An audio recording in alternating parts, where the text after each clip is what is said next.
So I'm sharing screen here.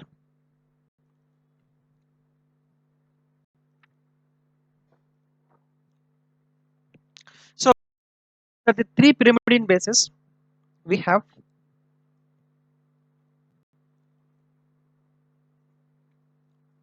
These people are joining so late, I don't know. Okay, so the three pyrimidine bases are cytosine, thymine, and uracil. So where is uracil found? Can anyone tell me where uracil is found?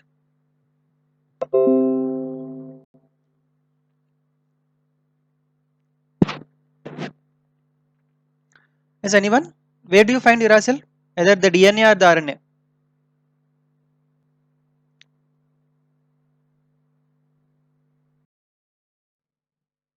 So actually these nucleotides have a variety of important functions in a cell because they are the precursors of DNA and RNA, and they are essential carriers of chemical energy, which is which is playing a prominent role as a GTP or the ATP, because we know that ATP means adenine trin adenosine triphosphate.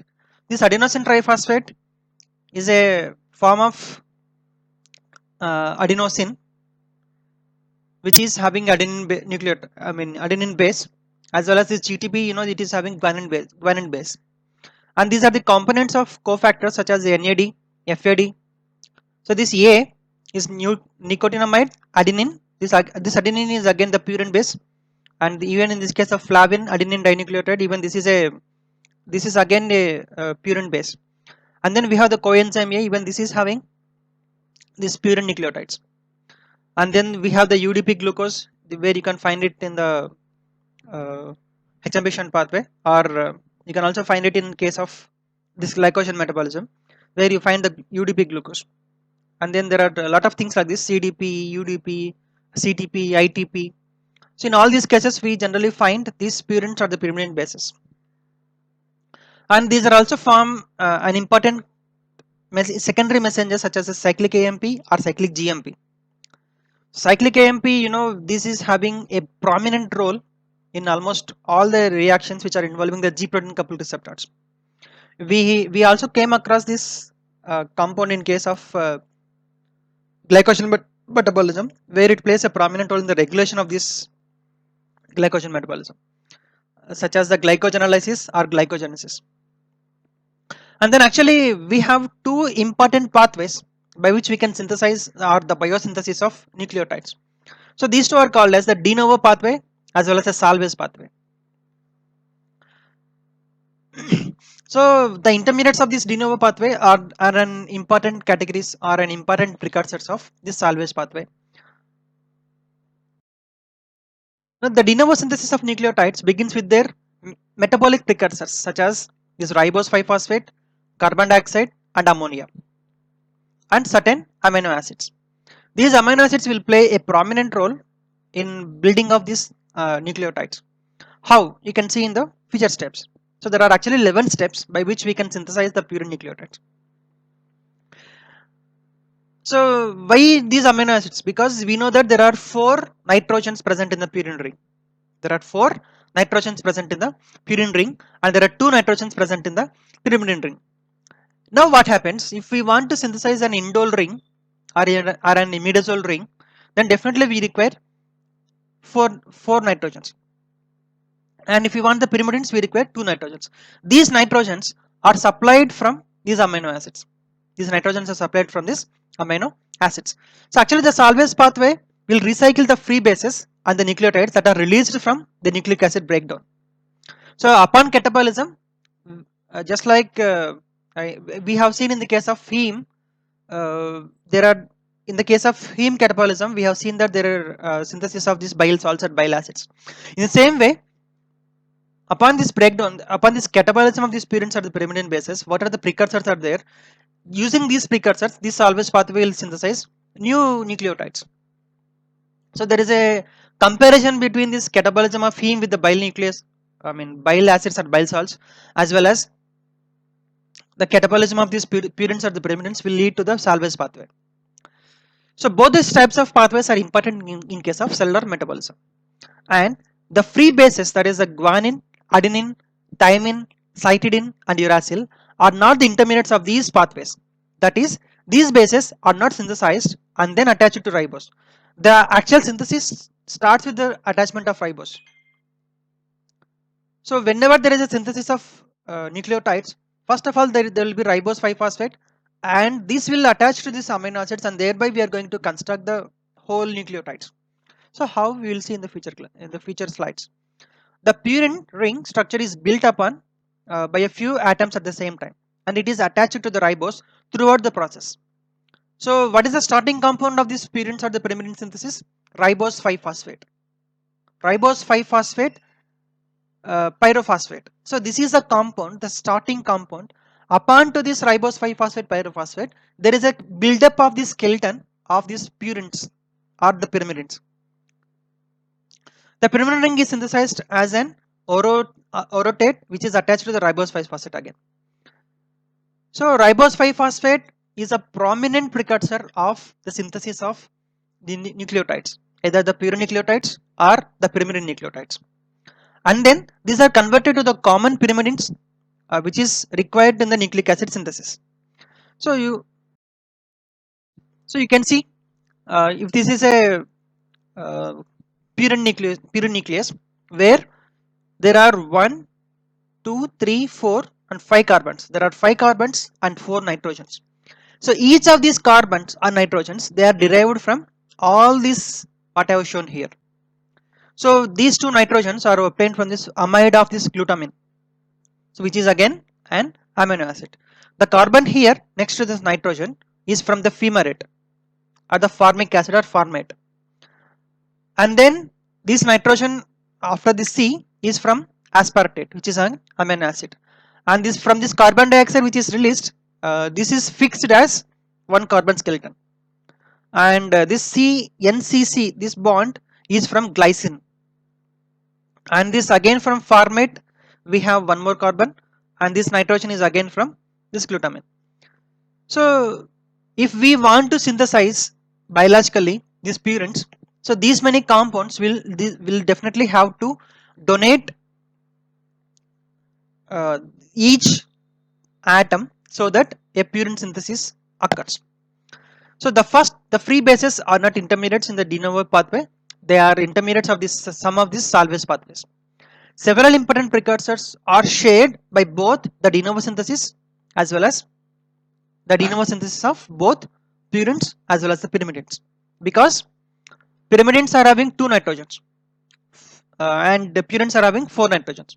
So this is a 6-membered ring, the pyrimidines, whereas the purines are binuclear in nature. So one is a 6-membered ring and one is a 5-membered ring, and there are 2 carbons shared. It's a fusion at the fusion point.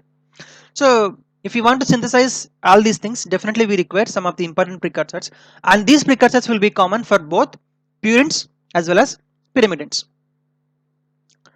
Now the important precursor is phosphoribosyl pyrophosphate, so PRPP. It's an abbreviated as PRPP, and this is important in both purines as well as in the case of the pyrimidines, and all the like the de novo synthesis as well as for the salvage synthesis. In both the ways, the PRPP is very much important, and this is about the same thing. The many compounds will contribute to the purine ring of the nucleotides. For example, this nitrogen 1. So this is very much clarity is given in case of compared to the previous slide. So it is from formoyl THF, and this carbon on these 2 carbons, and these nitrogens are from glutamine. The same thing what I have shown in the earlier slide. Here it is given in the form of numbering. That's the same thing. So N1, so this is N1 is from aspartate, and this C2 is from formate in the form of THF, and N3 it is from glutamate, and N9 is also from glutamate, and C4, 5 and N7. So these are from glycine, and the C6 it is from CO2, and C8 and C2 are from formate, and the 3 and 9 are from glutamate. So here this is given to give more clarity compared to the previous slide, where with a lot of numbering. So you have ultimately 9.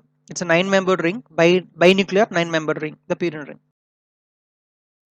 And the cells must continue to synthesize the nucleotides during this nucleic acid synthesis, and in some cases the nucleotide synthesis may limit the rate of the DNA replication and the transcription, because this is very important, because we have to synthesize the nucleic acids, then it will contribute to the replication or it will contribute to the transcription.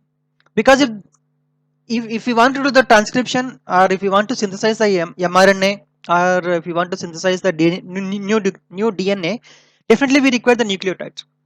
So if the rate of synthesis of nucleotides is high, definitely the DNA replication or the transcription is very high, because the translation is only attaching amino acids, but for the transcription and the DNA replication we require the nucleotides, but for the translation we don't require the nucleotides, we only require the amino acids. So this is the difference.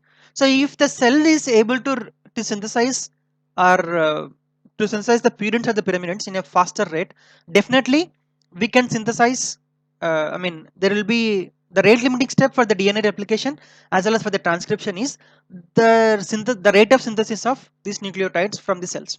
So we can say it like this. So here we can examine the biosynthetic pathways of purines and pyrimidines and the regulation.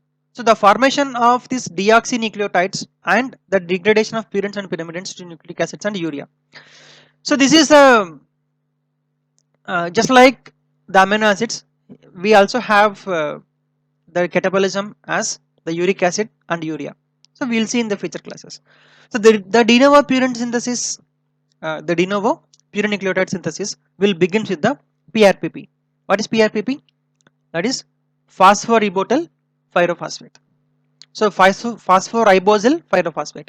So here we have a ribose 5 phosphate, and to this ribose 5 phosphate, if there are 2 phosphates, that is a PPI. So inorganic pyrophosphate. If it is attached, then we call it as phosphoribosyl pyrophosphate. So this is a starting compound either for purines as well as for pyrimidines. The two parent purine nucleus of the nucleic acids are adenosine mononucleotide. So here we have discussed a lot of steps. So step 1 is involving glutamine, where this eliminates the pyrophosphate, then it is converted into 5-phosphoribosyl amine. This 5-phosphoribosyl amine is converted into GAR, which is the glycinamide ribonucleotide, and this glycinamide ribonucleotide is again converted into formyl glycinamide ribosyl nucleotide, because this format has been attached here. Now this formyl FGAR, I'll tell the abbreviations. This FGAR is converted into FGAM. How it is converted? By the action of an enzyme called as FGAR amido transferase. Again, so here there is an amido transferase and here there is an amido transferase. So whenever there is an amido transferase, definitely there is an involvement of glutamate or glutamine. Now from this, now this is called as aid synthetase. So if it is an aid synthetase, what is the aid? Aid is amino imidazole ribonucleotide. So don't confuse with the names, you can just put a shortcut. What is the shortcut? PRPP, like that. You can just use the shortcuts, or if you are able to remember the names, just give the names. So with the action of this enzyme called as FGAM, this is FGAM. FGAM cyclase. So there is a cyclization here, and this is an open structure, and there is a cyclization here.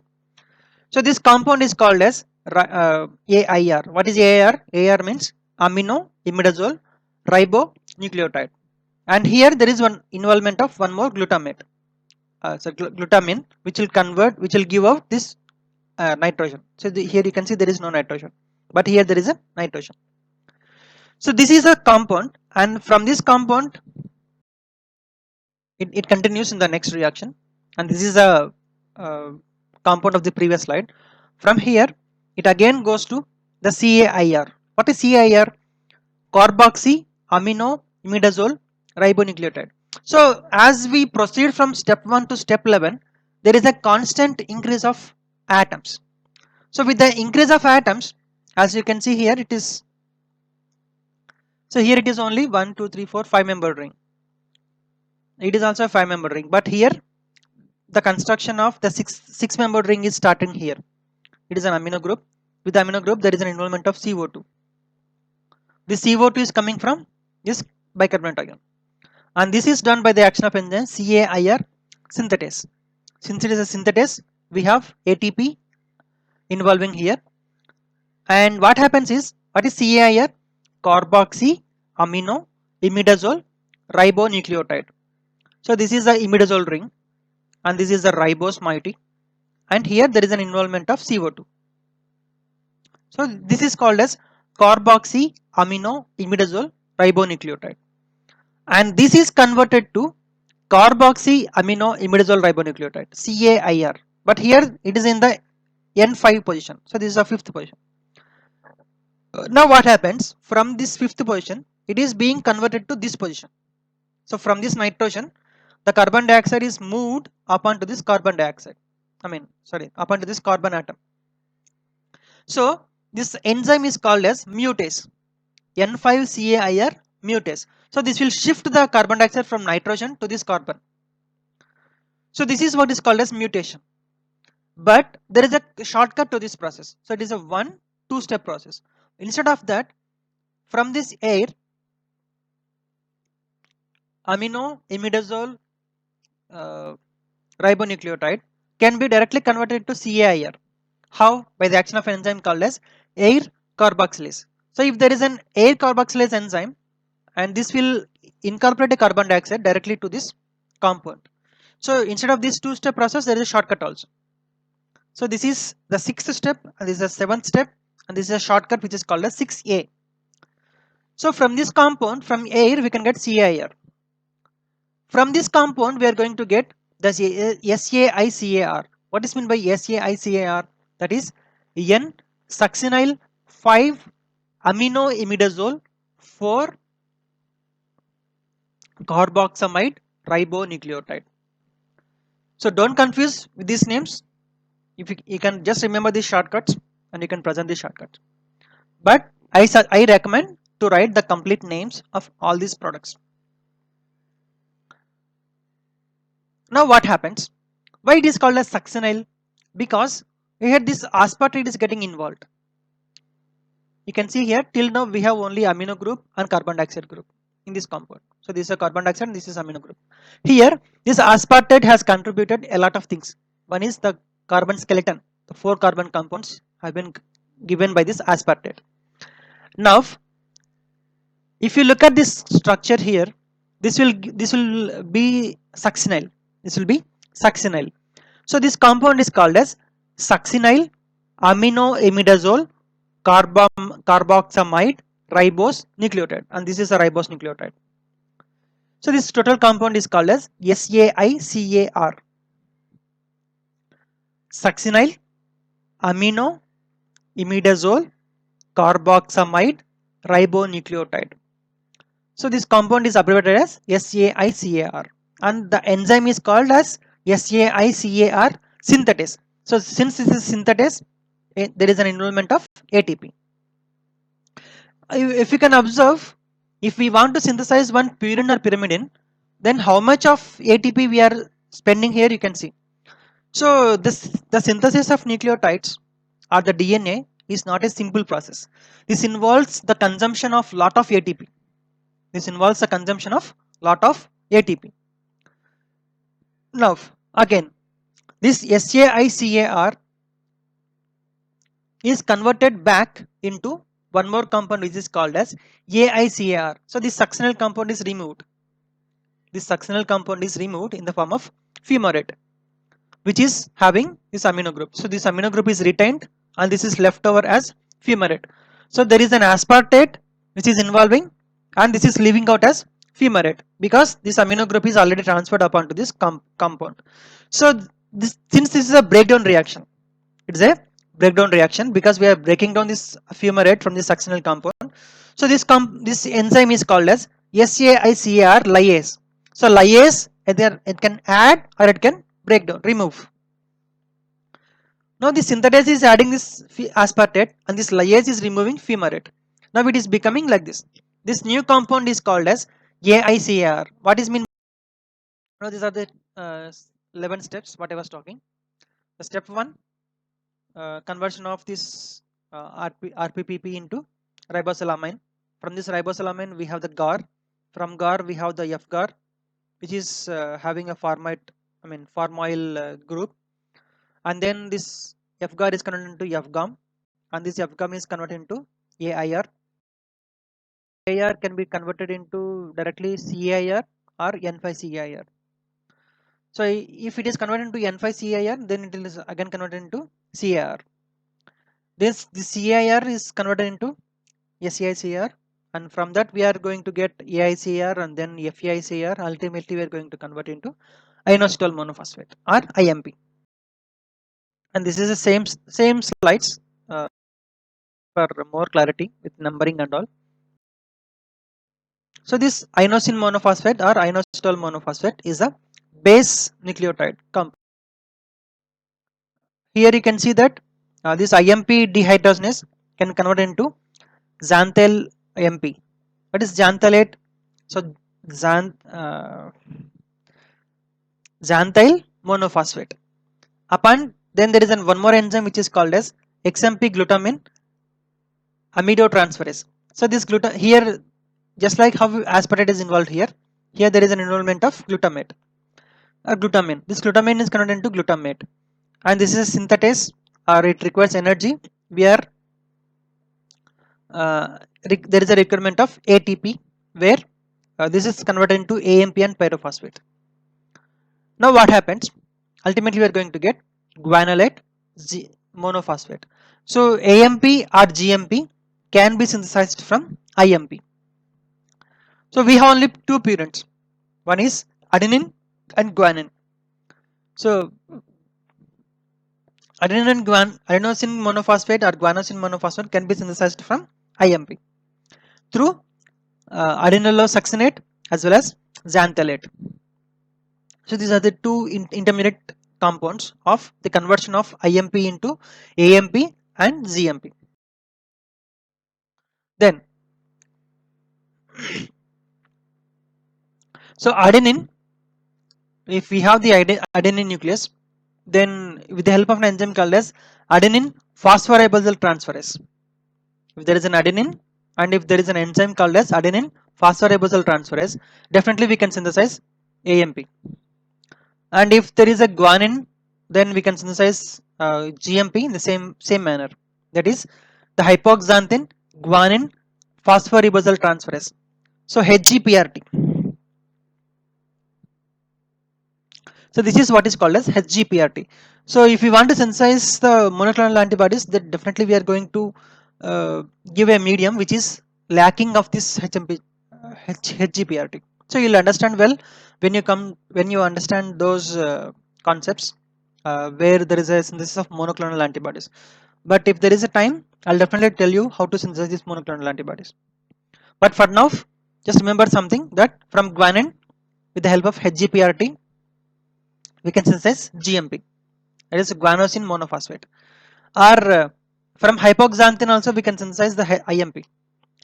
From hypoxanthine we can synthesize IMP.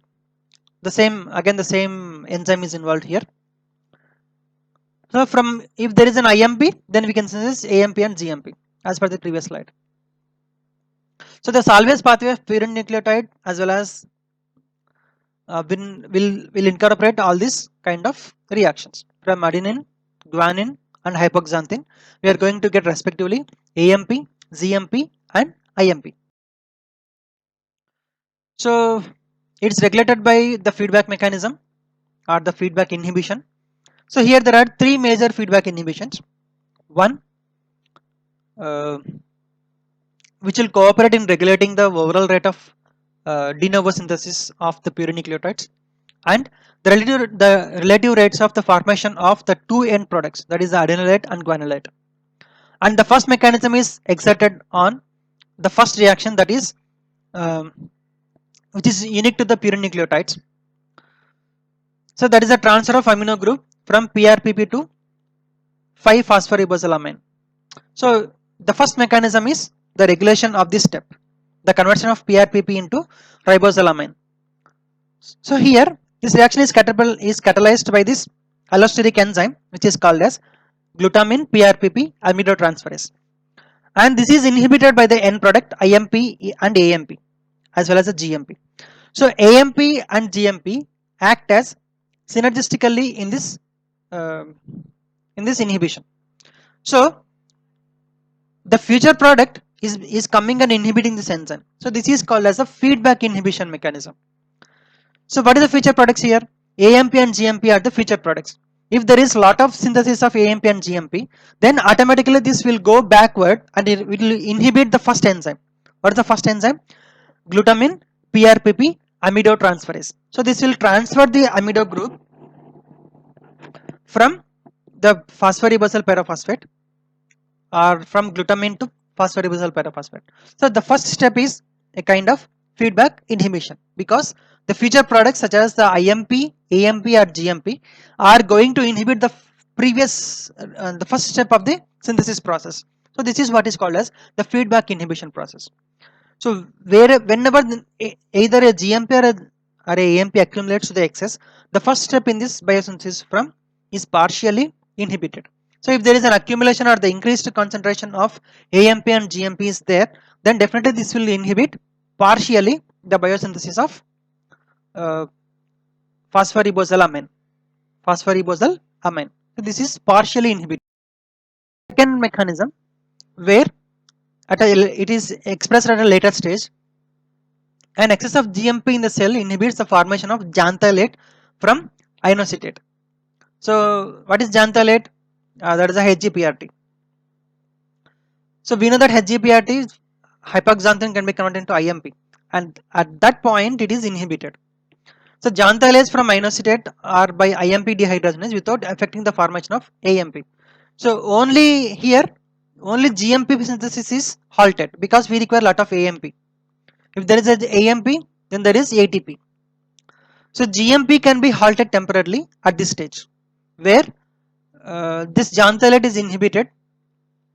The formation of xanthylase is inhibited, and at a converse reaction, the accumulation of ADP or AMP inhibits the formation of adenylyl succinate while there is a synthesis of GMP. If we want to synthesize GMP, for example, here IMP can be converted into two products, right? AMP and GMP. If we want more amount of AMP, GMP step is inhibited. If we want more amount of GMP, AMP step is inhibited. So this is the second type of mechanism. When both the products are present in sufficient quantities, IMP builds up and it inhibits an earlier step in the pathway, which is called as the regulated strategy, which is a feedback regulation. Again, the sequential feedback regulation. Sorry. If we have sufficient quantities of AMP and GMP, then this IMP is inhibited. How this IMP is inhibited? It is inhibited at the step IMP synthase, like that. So if so we can regulate either the synthesis of AMP or the synthesis of GMP or the synthesis of IMP as a regular in a feedback inhibition process. This is the second mechanism. Third control mechanism. So GTP is required in the conversion of IMP to AMP, whereas ATP is required in the conversion of IMP to GMPs. Now, a reciprocal arrangement that tries to balance the synthesis of two ribonucleotides. So the final control mechanism is the inhibition of PRPP synthesis by the allosteric regulation of ribose phosphate phosphokinase. So actually we have the ribose 5-phosphate from the HMB shunt pathway. Now if there is a we have to incorporate a pyrophosphate upon to this 5-phosphoRibose. So and that can be done by the action of this enzyme called as ribose phosphate pyrophosphokinase. So pyrophosphokinase is an enzyme which can add pyrophosphate. So we have the ribose 5-phosphate and we have PRPP. So from ribose 5-phosphate you are going to get PRPP. If we are inhibiting this enzyme called as phospho ribose pyrophosphokinase, then definitely there is no synthesis of PRPP. If there is no synthesis of PRPP, there is no synthesis of AMP or GMP, because the first compound, the precursor compound is the PRPP. If we inhibit the synthesis of PRPP, then there is no there is no formation of AMP, IMP or GMP, like that.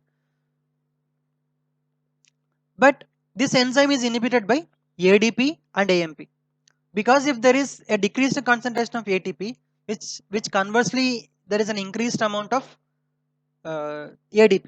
If there is an increased amount of ADP or GDP, then we want more ATP or GTP. So if we want more ATP or GTP, definitely this phosphor uh, kinase is, pyrophosphorkinase is inhibited. In addition to these metabolites from other pathways for which the PRPP is the starting point. So if the PRPP is inhibited, definitely the GMP or AMP or IMP synthesis is halted.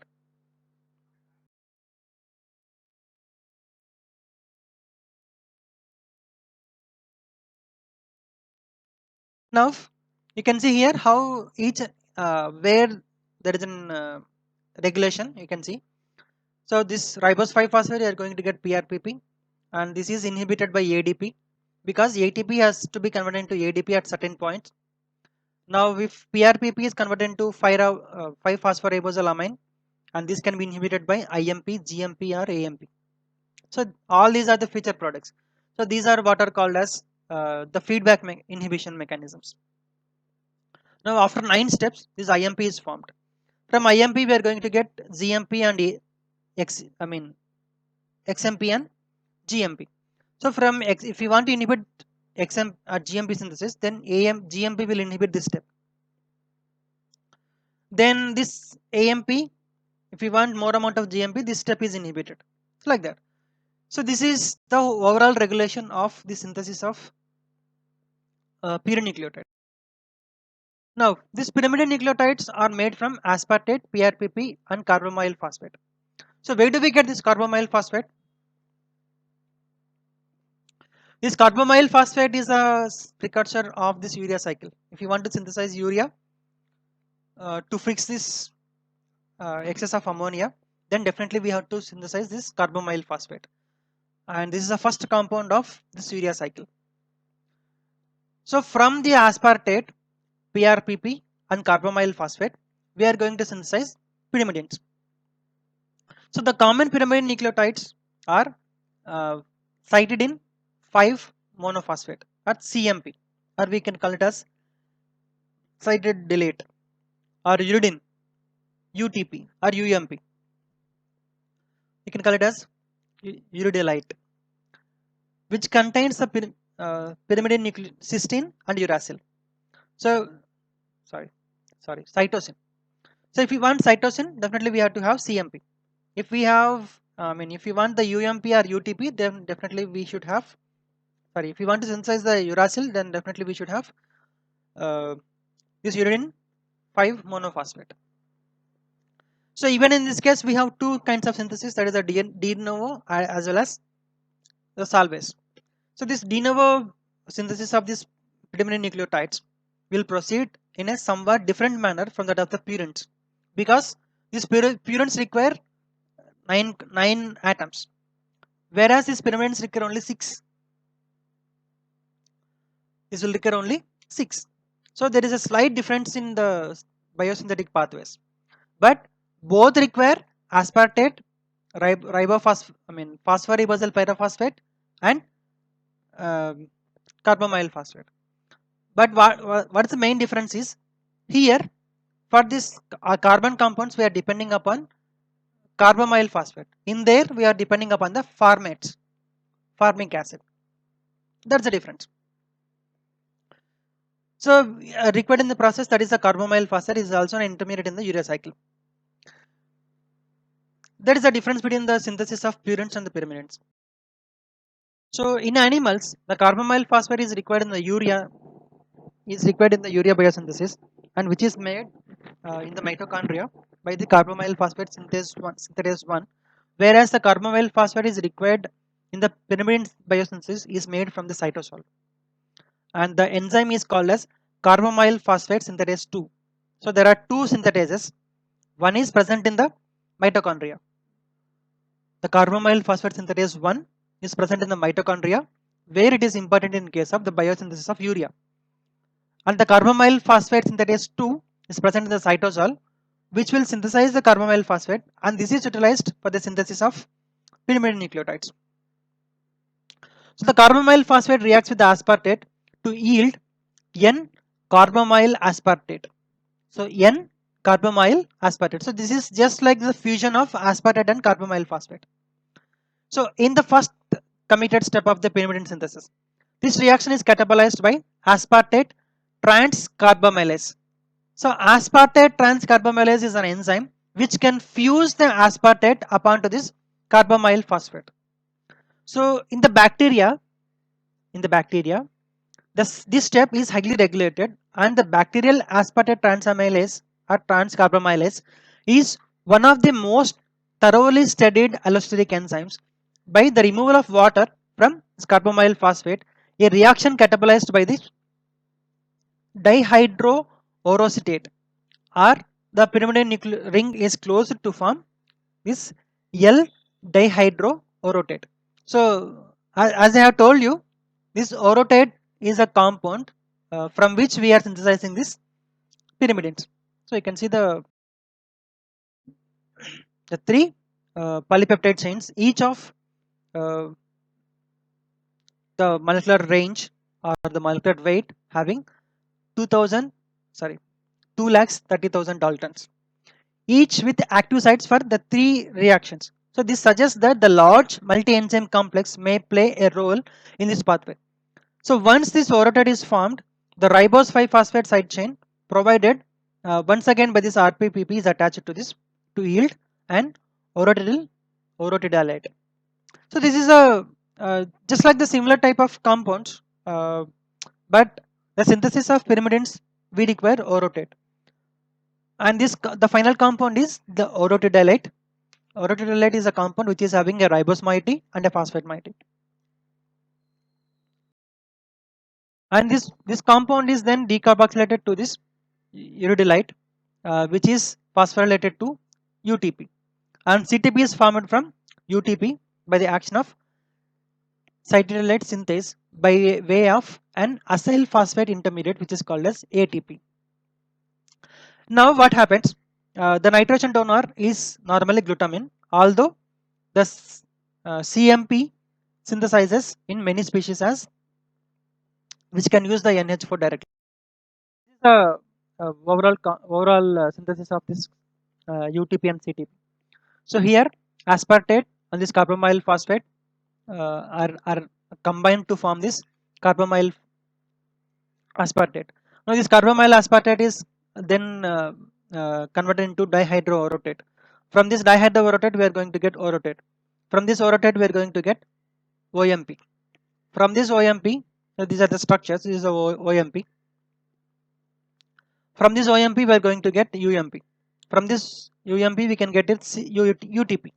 From UTP we are going to get CTP. So the difference between the UMP and UTP and CTP is, here you can see the CO, it's a ketone, but it's a amine. This amino group is from this glutamine. So here this involves an ATP. So like that we can synthesize the pyrimidines. So the synthesis of pyrimidines is simple compared to the synthesis of purines. Now this is a summary. Ribose 5-phosphate is produced in the hexosmonoation pathway, and it reacts with ATP to form phosphoribosal pyrophosphate. Now this phosphoribosal pyrophosphate is converted into phosphoribosylamine, and this phosphoribosylamine upon further reactions will convert into GAR, then FGAR, FGAM, AIR. From AIR we are going to get N5CAIR. From N5CAIR we are going to get CAIR. From CAIR we are going to get SAICAR. From SAICAR we are going to get AICAR. From AICAR we are going to get FAICAR. From FAICAR we are ultimately going to get IMP. From IMP we can get AMP and GMP in 2 different steps. So that is the purine synthesis. Now from carbamyl phosphate and aspartate we are going to get uh, a compound which is called as aspartate carbamylase. So, sorry, carbamyl aspartate. From carbamyl aspartate, we are going to get the orotate. From orotate, OMP. From OMP, UMP. From UMP, UTP. From UTP, CTP. So these are the compounds. What the purines and the pyrimidines. Like summary, 6 catalytic subunits, and this is they will have the 6 regulatory subunits. So I'm not going to the details all those things. And the catalytic subunits bind to the substrate molecules, and the allosteric subunits bind to the allosteric inhibitor. So this allosteric inhibitor is the CTP. The entire enzyme molecule as well as the subunits exist in the two conformations. One is the active as well as the inactive. When CTP is not bound, the regulatory subunits or the enzyme is active. If as the CTP accumulates, the CTP will go and bind to the allosteric site, and then it becomes inactive. So this change is transmitted in the cytosolic submitted, which will shift to the inactive condition. So that's what. So what happens is this enzyme is having the 6 active subunits and 6 allosteric subunits. So if it is having allosteric subunits, definitely this CTP can go and bind it to it. If the CTP is binding, definitely this will go to the inactive conformation. So if it is going to the inactive conformation, definitely the enzyme is inactive. So even this ATCase, that is a aspartate carbamyl transferase. So this enzyme is having 6 subunits which are 6 subunits and 6 allosteric subunits. Fine, and this is existing as two forms. One is active form and the other one is the inactive form. If the CTP binds, then this will become inactive. If the CTP is not binding, then this is active. And these ribonucleotides are the precursors of deoxyribonucleotides. So because if we want to synthesize the DNA, we require the deoxy compounds. But for RNA, we don't require the deoxy compounds.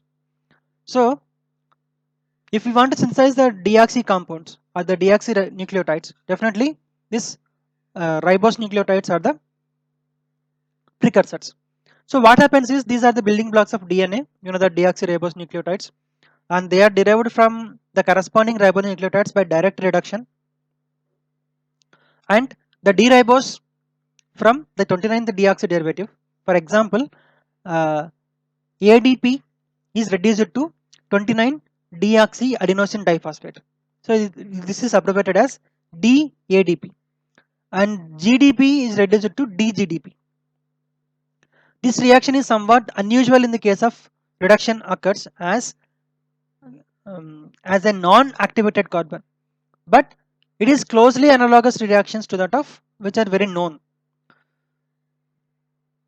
What happens here is the why I am talking about this 29th position is if we number all the number of atoms, then definitely this it occurs at the 29th position. So it is called as the 29 deoxyribose ADP.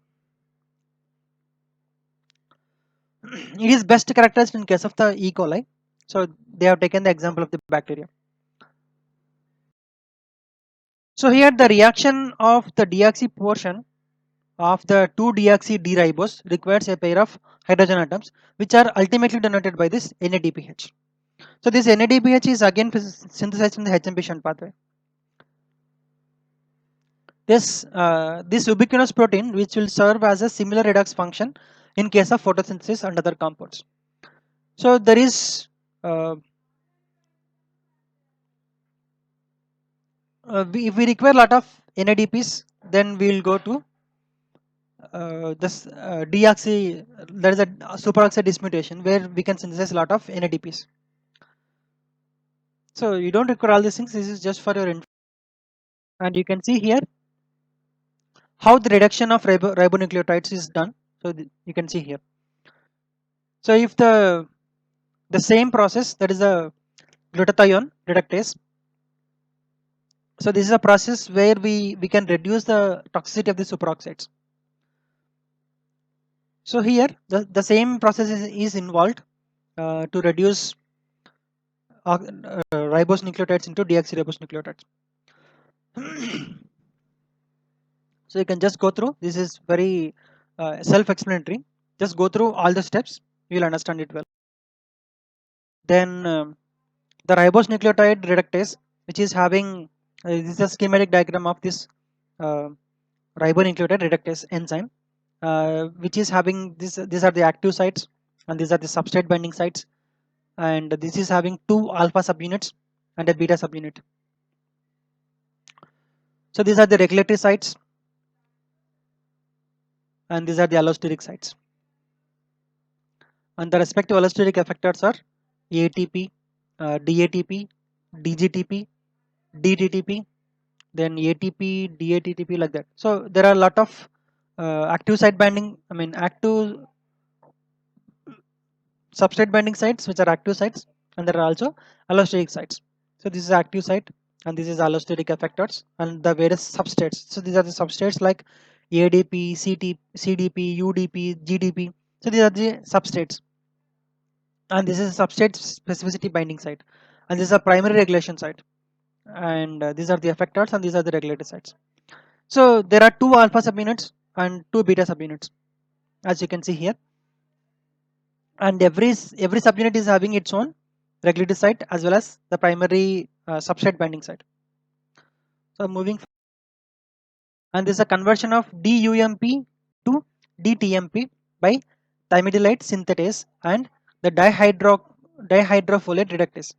So actually we know that in DNA, sorry, in RNA, uh, we don't have thymine, we have uracil, correct? Am I correct?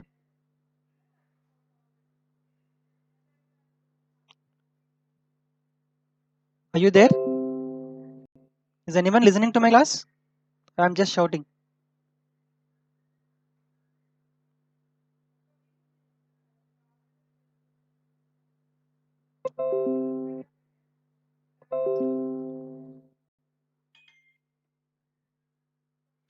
Okay, fine. Yes, sir. Listening, sir. And here you can see this. Sir, just you are. Fine, good. Okay, so this CDP is cytidine diphosphate is converted into deoxy cytidine diphosphate, and from here it can be converted into deoxy cytidine triphosphate CTP, and from this DCTP we have the DUTP. From this we have the UMP and the TMP. So this is a biosynthesis of uh, deoxythymine monophosphate. So TMP is derived from the DCCP and UMP, the previous,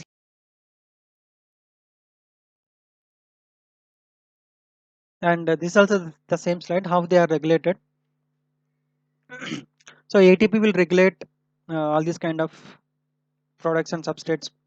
Then how each intermediate can be uh, converted from one to the other. For example, the CTP is converted into like that. So you can see.